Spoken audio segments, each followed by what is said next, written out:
New Maharashtra न्यूजचा मी संपादक आहे, पत्रकार देवा खरात। मी गेल्या 2 दिवसापासून अंबालिका शुगर येथील कारडगाव सुद्रीक या ठिकाणी धरणे आंदोलन ठेवलेलं आहे। धरणे आंदोलनाची अशी भूमिका आहे की अंबालिका शुगरवरती माझे आजोबा सर्जेराव नागू खरात यांची ग्रामपंचायतची त्यांच्या नावे जागा आहे आणि ह्या जागेमध्ये तिथंच लगत लागून असणारे अशोक मारुती कचरे यांनी अतिक्रमण केलेलं आहे।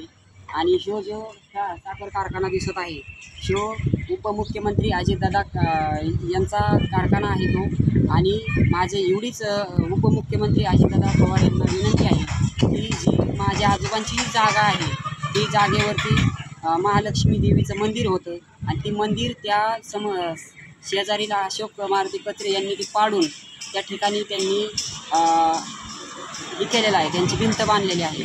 तरी त्यांच्या सगळ्या आंघोळीचं पाणी असेल, हिंदू देवदेवतेंच्या त्या जागेवरती त्या देवदेवतेवरती ते पाणी जात आहे। त्याच्यामुळं ही जागा मला खास करून ग्रामपंचायतच्या स्वाधीन करायची आहे आणि तिथं महालक्ष्मी देवीचं मंदिर बांधायचं आहे। आणि तरी ते माझ्यावरती खोटे गुन्हे दाखल करण्याचे धमक्या देतात आणि राजकीय लोकांचा वापर करून माझ्यावर दबाव आणण्याचा प्रयत्न करतात। की माझी एवढीच विनंती आहे अजितदादा पवार उपमुख्यमंत्री महाराष्ट्र राज्याची यांना एवढीच विनंती आहे की ती संबंधित जी जागा जी आहे त्या जागेला देवस्थानाची जागा आहे, ती आजोबांनी माझ्या जतन केली होती आणि ती जतन केलेली होती आणि ती जतन करताना माझ्या आजोबांचं वयस्कर झाल्यामुळे त्यांचं आता वय 95 आहे। ते मी त्यांचा सांभाळ करतो।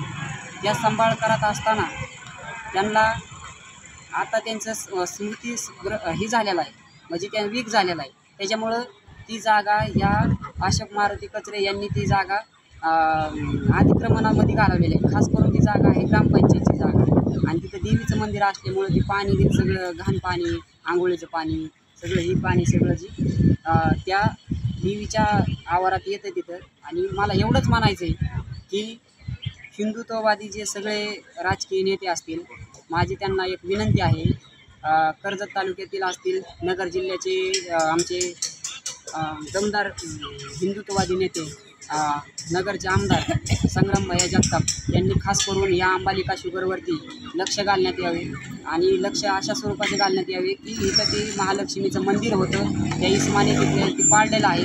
मी 2 दिवसापासून इथं उपोषण करत आहे, आंदोलन करत आहे आणि या आंदोलनामध्ये माझ्या जीविताचं कधी पण बरं वाट होऊ शकते। मी आजारी पडलेलो आहे, मला पोलीस प्रशासनाने भरपूर प्रमाणात मदत केलेली आहे, पण वारंवार त्यांना मी 2-3 वर्षापासून सांगत आहे की तुम्ही असा गैरप्रकार करू नका, ही देवस्थानाची जागा आहे आणि तुम्ही तुमच्या पद्धतीने तुमची जेवढी रेकॉर्डला असेल, तुमची जेवढी उतार्यावर असेल तेवढी द्या।